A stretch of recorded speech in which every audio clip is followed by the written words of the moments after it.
Hey guys, it's Realtor Adele, your favorite realtor and investment property strategist. Here are 10 tips to navigating the home buying process in any market. Number 1, secure financing. Having a pre-approval letter is the first step in the home buying process. It saves you time and aggravation, and you're able to shop in confidence when you know your limit. Also, some sellers may require a pre-approval letter before even viewing their home. Definitely, they will request a pre-approval letter prior to committing and to selling their home to you and taking it off the market. Tip number 2, I would say to know the basics. Are we in a buyer's market or a seller's market? Just having a basic understanding of the market we're in can help you with navigating the terms of your offer. Now, a seller's market is one in where there is low inventory and high buyer demand. A buyer's market would be one where there is a lot of inventory or a lot of homes for sale and not sufficient buyers in the market to purchase those homes. So having a clear understanding of the market is important. Of course, in a seller's market, naturally the seller will tend to have the upper hand just due to the fact that there is a supply-demand imbalance. Right now, we're currently still in a seller's market. Even though the market has slowed down, we are indeed still in a seller's market. My next tip is to be flexible with location. For instance, if your preference is to live in the city, you want the urban vibe, close to transportation. If commuting is not an issue, or if you work remotely, I would say to consider purchasing a home outside of the city. This will give you more options, and usually the homes are more affordable. The further away you venture from the city center, you're likely to find more space in those homes as well. The type of home.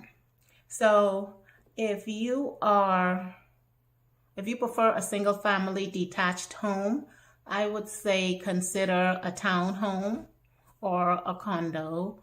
Usually the thing with condos is that they tend to have a higher HOA than townhomes or single family homes. So that there will depend, my suggestion for that will depend on the HOA associated with it. But I would say to be open to the type of home. So if your preference is to be in the city or to be close to the city, and depending on the environment, if you're in a seller's market, those homes will be of premium price. So maybe consider purchasing a townhome instead.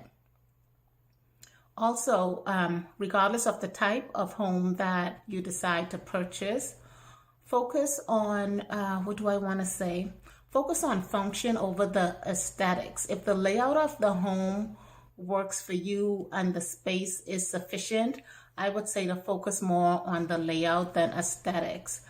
It's easier to change paint, carpet than it is to add square footage. So focus on the function and the layout more than what the home itself looks like. Read.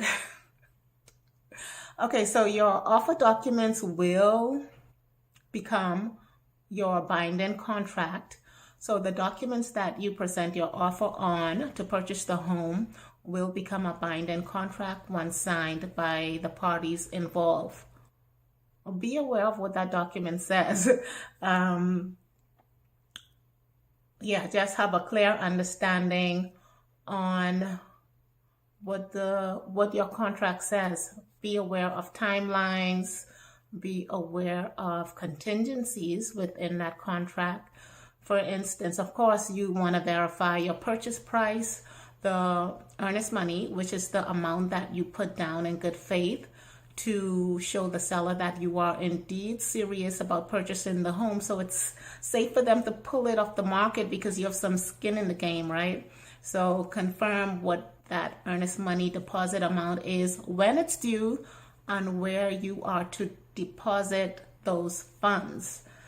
You also want to be aware of consequences that are associated with your actions or lack thereof should you miss one of your timelines or don't adhere to the terms of the contract.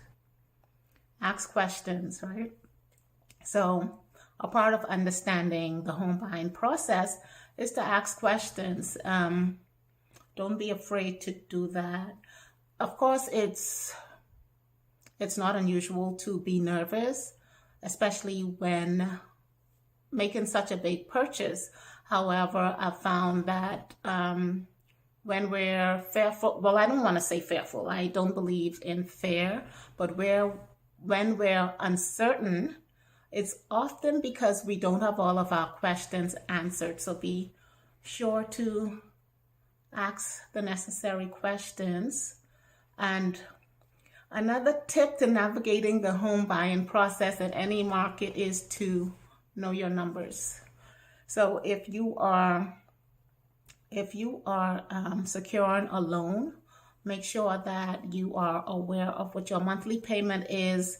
Ask your lender to provide a breakdown of that monthly payment.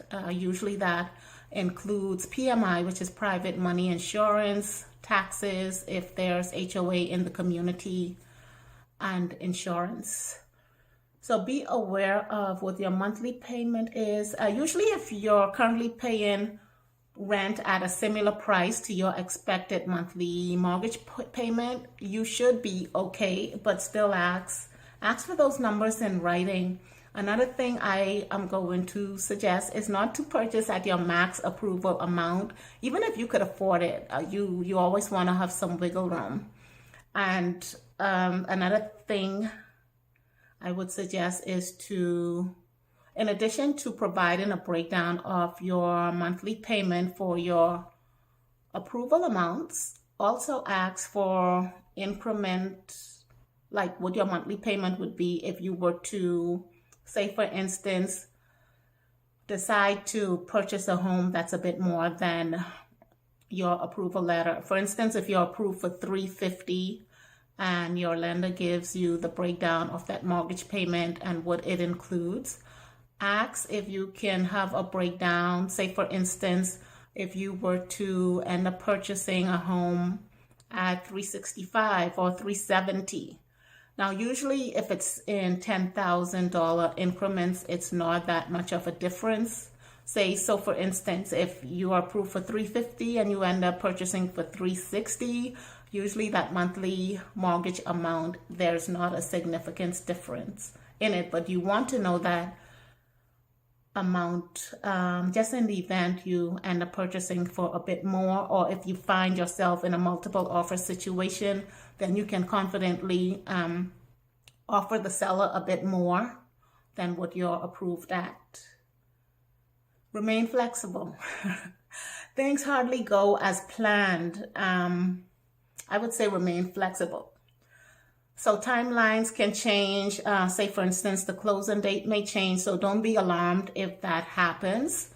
Sometimes a seller may require additional time in the home, especially if the seller is purchasing another property and the transaction or that transaction will affect your transaction if the seller is relying on funds from the home that they're selling you to purchase their next home. Sometimes in instances, a seller may require additional time in the home even after you've purchased it. So for instance, if your closing day is today and the seller wants to, and you close and the seller wants to stay in the home for an additional 2 or 3 weeks, if you're able to, maybe you can agree to that. Maybe you can agree to that and charge the seller rent. But if you are finding yourself in a multiple offer situation, maybe you can waive that rent and allow the seller to stay in the property rent-free for whatever time that is that you agreed to, in order to give yourself an advantage over the other interested party. Of course, this is a bit advanced and off the script strategy, so make sure, speak to your agent about this strategy if you choose to utilize it. My last tip, and I say this with so much grace, I really say this with a lot of grace: quiet the chatter. It's not unusual to receive warranted or unwarranted advice from family and friends when you're making such a purchase as this. But I would say to stay focused on your goals and your wants and needs and what works for you. And as long as you're happy, if the numbers work, if things work for you, if you're happy with the property, I would say try to quiet the chatter and outside involvement. Even if the person that's given you the advice has purchased a home before, more than likely it was a different time, where it may have been a different time that is not right now. So sometimes you may find someone who has purchased a home in the past, they're giving you advice. However, just be aware that things are different now. We're in a different market, and with all due respect, just try to stay focused. All right, guys. But know that housing trends are more than likely different right now than the time when the person has purchased a home. Of course, there are, unless they've purchased recently. But as long as it works for you, the numbers work, you're happy, try to quiet the chatter. And those are my tips. And if you would like any information about the current housing trend, please don't hesitate to contact me. Or if I can be of assistance in any way and help you with your home buying process or endeavors, I'm happy to do that. All of my contact information is listed within the slides of this video. That's all for now. Until next time, take good care. Happy house hunting.